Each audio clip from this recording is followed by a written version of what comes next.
Magandang umaga, Luzon, Visayas, Mindanao. Kamusta po kayo? Kamusta long weekend nyo? Traffic. Naku po, sus Mariosep. Ang daming mga sumasakit na ang ulo. Kay sus katinde, ano? Inikot ko rin ditong bahagi ng eastern part ng Metro Manila, sus Mariosep. Parang bumalik na tayo sa 2019 bago tumama ang COVID-19, ano? Talagang ito yung tinatawag na pre-pandemic feels. Anyway, ngayon po yung araw ng Martes, 27 po sa buwan ng Agosto taong 2024. Huwag na tayo magpatumpik-tumpik. Meron po tayong mahalagang panauhin po ngayon sapagkat kamakailan, no, narinig po natin, natunghayan natin sa mga balitaan sa radyo, telebisyon, sa mga periodiko, syempre sa online. Ito pong sabi nga tila pagsunod na ng Pilipinas sa Estados Unidos pagdating sa emergency response. Dahil sa gitna ng mga kalamidad, aksidente, medical emergency, krimen, sabi nga paano nyo ba sabi nga nanaising marespondehan, ha? Siyempre dapat mas mabilis pa sa alas 4. Wala na yung panahon na parang nasa mga pelikula na matapos na ang insidente, nakatakas na ang suspect sa kadarating mga pulis. Eto, hindi. Real time. Real time. Kapag tumawag kayo, naalala nyo ba yung TV series noon? Noong dekada 90, sino yung mga batang 90s, mga batang 80s? Yung Rescue 911. Oo. Na TV series. No, doon pinapakita yung dokumentaryo po kung paano rumisponde yung pong mga emergency frontliners sa Amerika. Posible rin ho yan. Dahil dito sa Pilipinas, meron na rin tayong 911 hotline. Matagal na ho itong ginagamit sa Amerika Ito yung mas pinalakas sa emergency response system. Maaring mapanagot ang mga prank caller. Yan ang ayaw natin dito sa mark in, mark out sa mga balita At para tulungan tayo na maging alerto sa mga hindi inaasahang pangyayari, mga kababayan. Ito, live na live, makakasama ko natin sa ating studio ang country head ng Next Generation Advance 911 Philippines. Walang dili ba kundi si Ginoong Rob Lagundo. Sir Rob, magandang umaga po sa inyo. Welcome po sa Mark In, Mark Out sa mga balita sa Radyo Pilipinas. Magandang umaga rin po sa inyo. Opo. Una po sa lahat, ang itong 911 na to, ang tagal nang pinapangarap nito ng ating mga kababayan di ba? Nabanggit ko nga kanina, ang daming nakapanood nung Rescue 911 series sa Amerika noon. Di ba? Na dekada 90, talagang pinapakita do kung gaano kabilis yung pagresponde. Pero para sa kabatiran ng ating mga kababayan, balita namin, itong 911 na ipinakilala nyo rito sa ating bansa, kaparehas din ng ginagamit na 911 system sa Amerika. Pakipaliwanag nyo po sa amin ito, sir. Opo, totoo po yan. Itong 911 na dinadala natin dito sa Pilipinas ngayon is the same 911 when you dial, say, in US or in California. Dahil ka ng 911, yung infrastruktura, the equipment, the hardware, the technology behind that, kami po yun. And tama ho yung nabanggit nyo na matagal nang ninanais ng ating mga kababayan. And we deserve such a service ng 911 po dito. At parating na sa tulong ng gobyerno po natin ngayon. Opo. And dito ho, para at least ma-refresh, no? Yung ating mga kababayan dahil pinakilala na nga natin ang sistema ng 911 emergency response hotline. Ano yung mga pwedeng idulog dito? Sa kasalukuyan po ngayon, we are undergoing phase 1. So we have integrated yung voice. Apo. Katulad ho nung nakita nyo sa simulation exercise na ginawa ho natin. Sa Campo Crame. Sa Campo Crame, kasama si mabuti nating Secretary Ben Harabulas. No?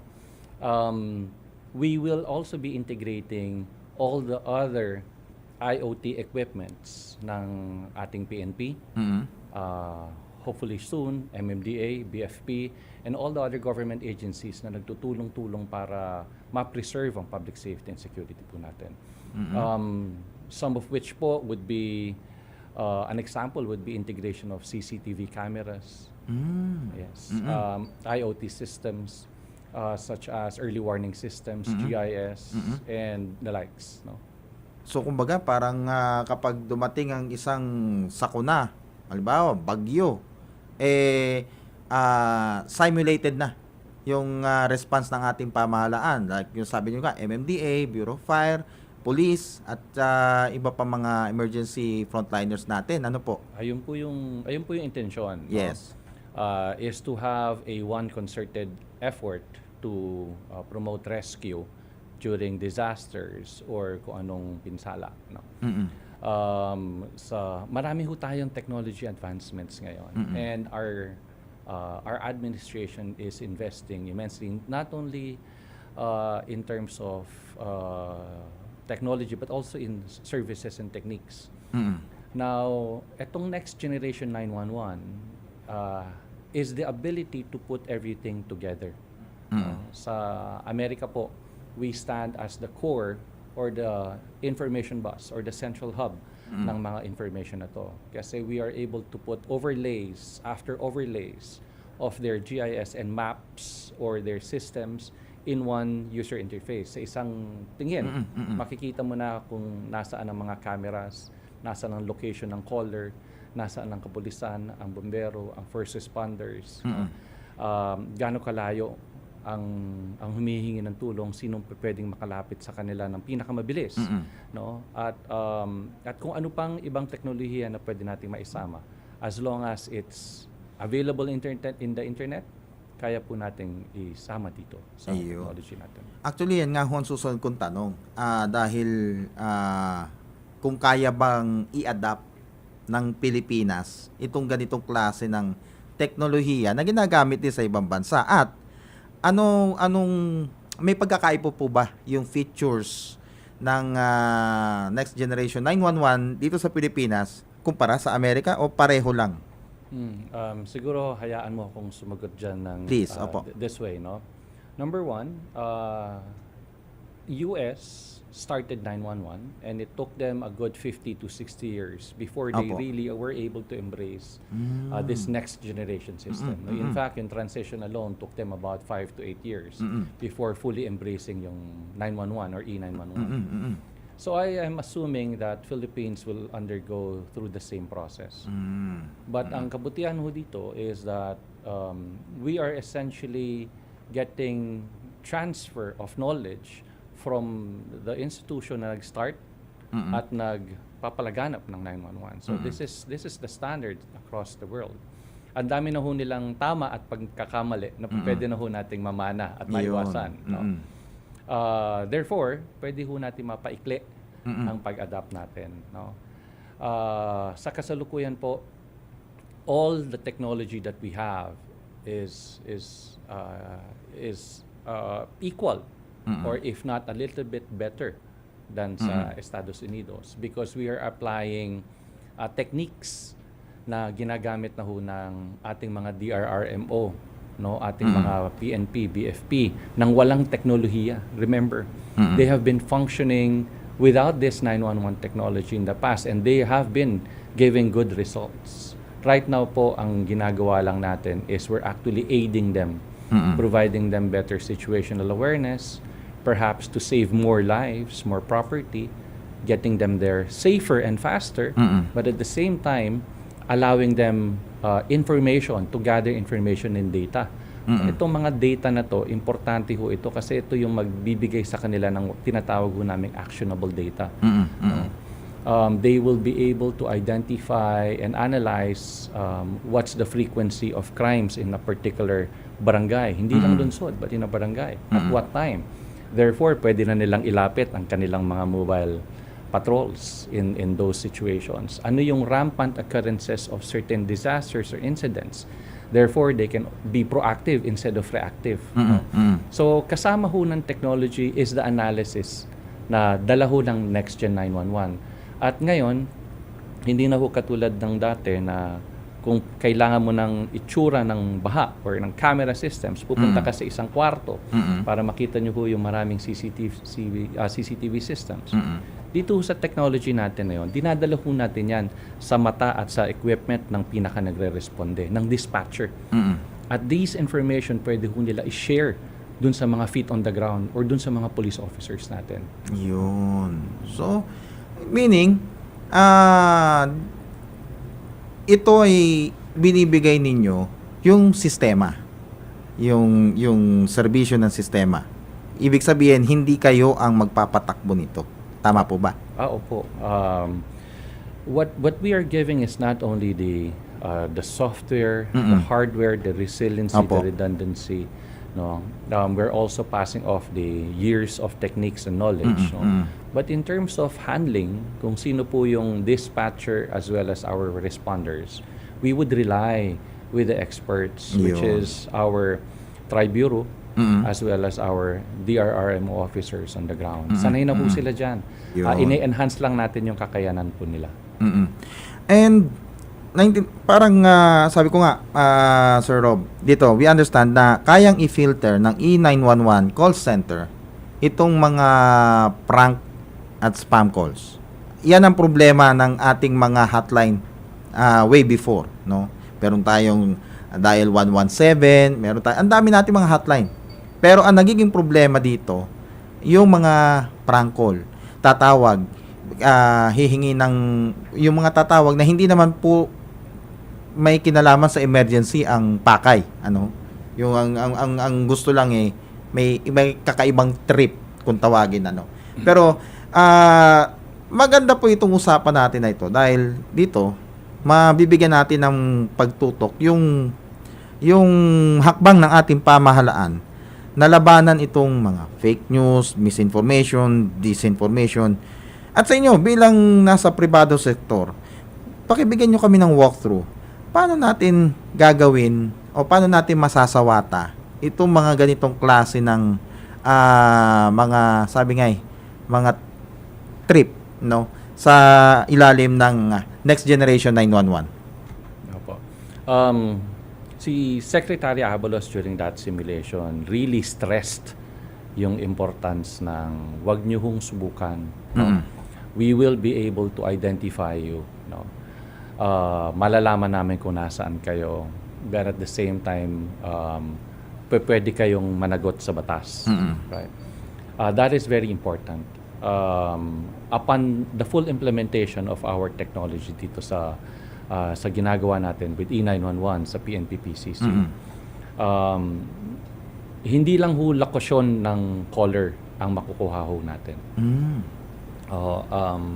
Pag humingi ho kayo ng tulong sa emergency hotline natin, which is 911, our good officers ng police and BFPs or ng DRM would be able to identify your precise location within a search radius of about 5 to 8 yards. So kahit nakapatay ang aking location sa cellphone, kaya pa rin ako matuntun yan. Yes, let me qualify that. No, two things. Number one, the technology is available right now for smartphones for Android users. Apo. No? Dito sa Philippines, we have close to about 150 to 160 million cell phone Apo. users. Of 90% of that are smartphones, no, and 50% are capable of giving us the location na agad. Now, etong location na to is only available when you dial 911. When you ask for help. No? Please take note that this is not an information that can be used for any other cell phone except Yes. for dialing 911. And it is correct na even if your location is off, you will be able to send your location to E911 and them retrieving it so that they can proceed and give you the help that you require. So, mas maano pala ito. Kumbaga mas mabibigyan din ng pansin at mas matutugunan din yung mga insidente naman ng halimbawa yung mga nakidnap. No? Opo. In fact, when I've visited siguro mga 300 local government units Opo. na. And what we really wanted to share is if you have a loved one, say an elderly lolo ko, Opo. or maybe a young one, na nephew or niece, Mm-mm. na nahulog sa ditch by 2:30 ng madaling araw in a national highway. Walang landmark, walang street Oo address. nga. Imagine, Mm-mm. paano sila hihingi ng tulong Correct. sa inyo? No? They would be searching for hours. Mm-mm. And kung yung mga makikinig ho sa atin ngayon, ng mga elderly, alam ho nila na pag inatake kayo sa puso, in a span of 3 minutes, in excess of every minute after that, you stand a large chance of suffering yung perennial na medications na. Pwede kang ma-invalid or pwede kayong magkaroon ng permanent damages sa brain. So it's very imperative na within minutes, our resources or our rescue should be there to attend to you. At least perform CPR or perform the basic first aid para ma-alleviate po yung pain or hirap or suffering and hopefully save you from that lifetime medication. Pero ito, Sir Rob, may ang isang gusto ko ring malaman dito at mabigyan ng malinawan ko lang din. Paano ma-identify ng system kung legitimate emergency o prank call yung natanggap na tawag? Dahil tulad yan na nasabi nyo, halimbawa inatake sa puso. Batay dun sa mga pinakikita, no, dun sa documentary ng Rescue 911 before, mayroong series of interviews anong pangalan ng caller, saan siya nakatira, sino mga kasama niya. So may mga series of interviews. Pero kung dumating sa punto na halimbawa ang isang tao inatake sa puso at meron siyang naka-preset na yung 911 doon sa kanyang cellphone at pinindot niya lang yon para makahingi ng tulong pero wala na siyang kakayahan na makapagsalita pa, paano ngayon masasala ng sumagot ng tawag kung yun ba'y legitimate o isang prank call? Siguro po dapat maunawaan natin that this is not a miracle pill. No? The technology is just our capability of perhaps getting that extra yard para makatulong. No? So it's also imperative yung cooperation ng caller as well as ng mamamayan na wag nilang piliting basagin. Yes. No? Now, that said, sa kasalukuyan po ngayon, what we are actually doing is what you call a machine learning. No?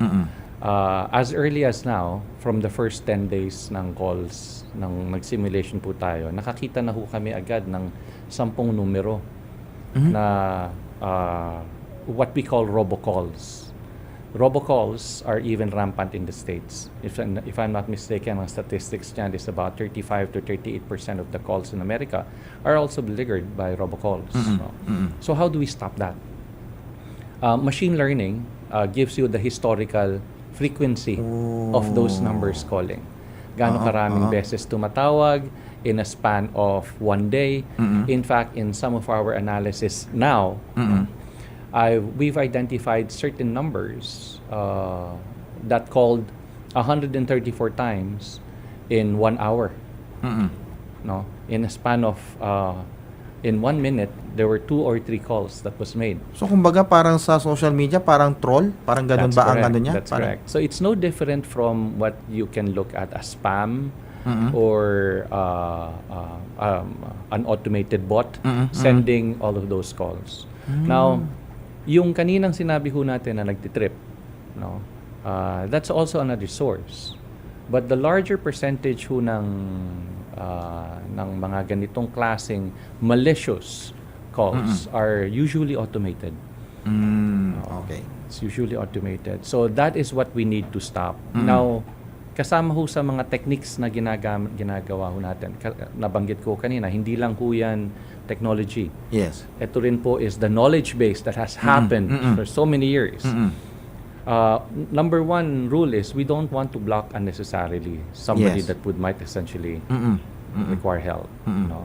So we are putting up several processes para maintindihan na ito ba talaga is robotic of nature. No? as well as we are also putting up additional automated messaging systems para meron pa rin silang avenue para makabalik sa sa 911 na pagtulong. Ayan. So Rob, pagpapatuloy natin itong ating talakayan dahil mamaya pakikwentuhan nyo po kami tungkol dito sa mga naging tagumpay ng kauna-unahang paglulunsad natin ng 911 sa particular na sa lalawigan ng Rizal, kung di ako nagkakamali. Ano po. Mamaya ibabalik ako kayo. Raratsyada muna tayo ng ating mga balitaan sa mga sandaling ito. Sa oras natin na alas 11:36 at 30 Pilipinas, mga kababayan, balik tayo sa ating paksang tinatalakay Kasama pa rin natin si Ginoong Rob Llagundo, ang country head ng Next Generation Advanced 911 Philippines. Sir Rob, magandang umaga po muli. I stand corrected. Sir Rob Llaguno. That's correct. Yan na po. Pasensya na po. Stand corrected po. And, sir, magandang umaga po muli, no? At ngayon naman, tulad na nabanggit ko kanina, meron palang nagsimula ng LGU dito sa Pilipinas ng 911. At ito po ay matatagpuan sa lalawigan ng Rizal. Pakibigyan nyo kami ng walkthrough. Paano nagsimula itong 911 system, particular na sa bayan ng Morong? Okay, i-clarify ko lang po, no? 911 has been here for a few years already, but the municipality of Morong has started the next generation 911. Yun. No, yung next generation po kasi is quite important dahil technically they're possibly the first, not only the first in the Philippines but possibly first in Asia na gumagamit ng next generation na teknolohiya. Apo. Nagsimula ho ito last year. Yung mabuti ho nating mayor, si Mayor Sydney, Apo. as well as their officers of disaster risk, they decided that they wanted a more robust capability na makapagresponde sa kanilang mga constituents. Opo. Kanina ho natanong niyo sa akin, pareho ho ba ang ginagamit ng sistema ng isang US sa Pilipinas? Masaya rin po akong sasabihin sa inyo na whether it's America, highly urbanized city, component city, first-class municipality, or fifth-class municipality yan, yung kapabilidad ho nila is pare-parehas. Yun. Morong Rizal is a second-class municipality. And they have embarked on this technology bravely.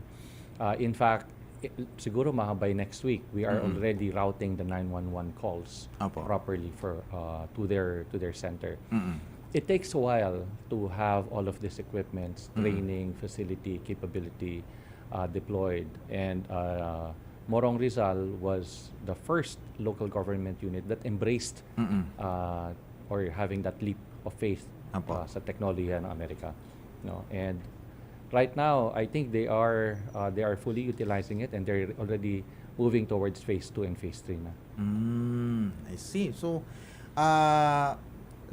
tama nga, no? Hindi ito makukuha magdamagan. It takes time talaga. Pero sabi nyo nga, mapaiikli natin yung implementation nito, yung pagpapatupad nito dahil marami nang natutunan doon sa mga naunang sistema na ginagamit, particular na sa Amerika. Ano po. And dito ho, nabanggit nyo nga, second class municipality, Morong. Ano po. So, ibig sabihin, kung ito'y nagawa sa Morong, hindi malayong magamit na rin ito as far as Batanes hanggang Tawi-Tawi. Tama po? Totoo po yan. Lagi ko nga nababanggit na from Batanes hanggang Jensen or Tawi-Tawi in this matter. Una, dapat 911 na lang. Ayun ang gusto nating ipalaganap. Na kahit saan ka, Pilipino ka man or turista, alam mo kung anong numero ang tatawagan mo para humingi ng tulong. At pag tumawag ka, dadating ang tulong. At dadating na mabilis. No? Right now po, ang technology namin is only supporting the PNP PCC. When you dial 911, may sasagot po sa inyong IVR. Apo. 1, press 1 kung police, press 2 kung fire, and then press 3 for medical or others. In this case, yung technology ng police pa lang ho ang nasiservisyohan namin. we're hopeful eventually that we would service as well as the fire department and then others. But katulad ho ng nasabi nyo rin kaninang tama, no? It takes a while. Ayaw ho natin magpadalos-dalos. Yes. Buhay ho kasi ang Correct. ang in store or at stake po dito. So, tama rin po bang understanding ko rito, Sir Rob, na kaya PNP ang nauna kasi ito ang mas may malawak na, sabi nga coverage, no? Dahil ang PNP bawat region meron ano po. So kumbaga, kahit na nasa malayo ka, pag tumawag ka sa Next Generation 911 ay kaya nang mai-channel, no, from the command center hanggang sa mga pinakamaliliit na police stations. Tama po ang understanding doon. That's correct. That's Apo. one of the reasons. So, they have a very wide communication reach already. No? Hindi lang yan isang channel. They have multiple channels. Yun. Sa rescue po kasi, alam nyo naman, pag disaster, Correct. pwedeng bumagsak ang Tama po. isang channel mo, mahirap ka na. Mm-mm. The Philippine National Police already has that in place, no? Or they are already moving forward towards that direction. So bagay ho sila. But over than that, sila Chief Marbil, at during that time, it was General Nick Torre, no? Also embraced yung capability requirement ng bansa and offered to help augment E911 National Office's gap. Nakita ho kasi nila that about 46 to 47% of the 911 calls are police-related. No? And to alleviate the gaps na nangyari sa E911 asked for the Tri-Bureau's help. Si Executive Director Fajardo actually reached out to the Apo. Tri-Bureau. And he was successful in getting the aid of PNP. And they were the first one that actually responded immediately. Ayun. Dito ho, meron pang isang concern dito yung ating mga kababayan na nais nila mabigyan ng linaw at magandang masagot nyo na rin po dito sa ating panayam. Ano po, Sir Rob? Ano po yung assurance ng isang individual na humingi ng tulong gamit itong Next Generation 911 na mapoprotektahan yung kanyang mga datos na hihingin sa kanya kapag siya'y tumawag ng responde, lalo na mapangalagaan yung kanyang privacy. Yung company ho namin, we don't do anything else except deal with government, no, to provide 911 services. Yeah. That's number one. Our cybersecurity standards po is of FedRAMP grade. DOJ ng United States po ang gumagamit. So cybersecurity is very, very entrenched, no, in our DNA. So in terms of cyber attacks, we can be assured that it's not something that they would be able to do or do easily for that matter. More than that, the data does not reside with us. It actually resides with the E911 National Office. The information that is shared is only relevant to what they require for the rescue. No, there's no other information.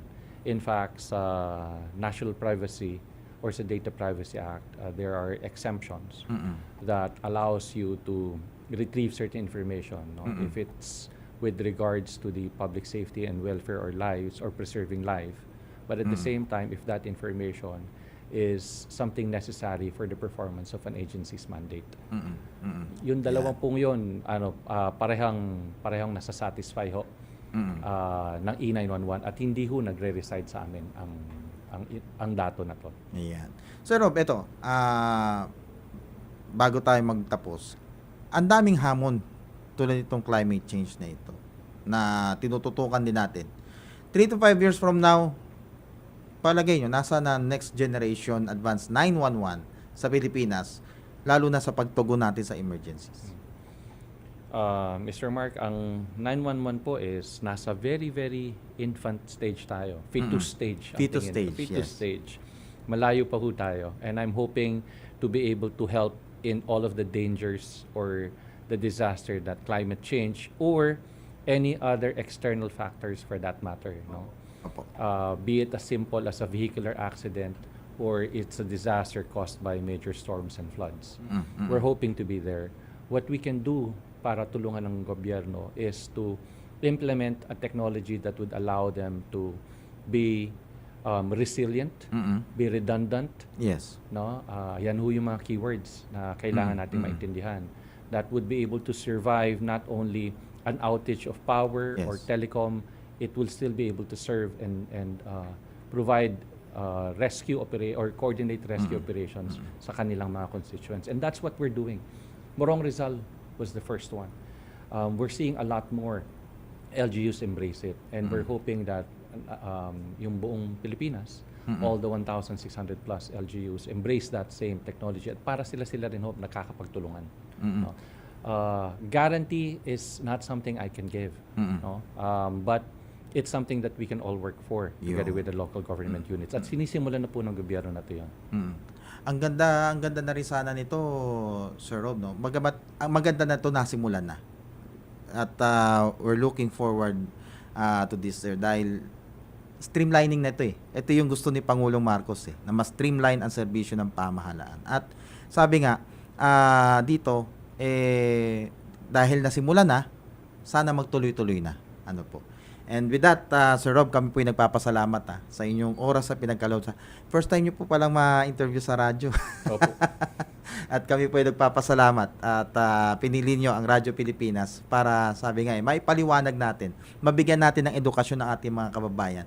Paano ba, saan, kailan, at sino ang bumubuo ng Next Generation 911. It's an honor at maraming salamat rin po. Salamat po. Mga kababayan, inyo po napakinggan si Ginoong Rob Liaguno, ang country head ng Next Generation Advance 911 Philippines. Mark in, Mark out.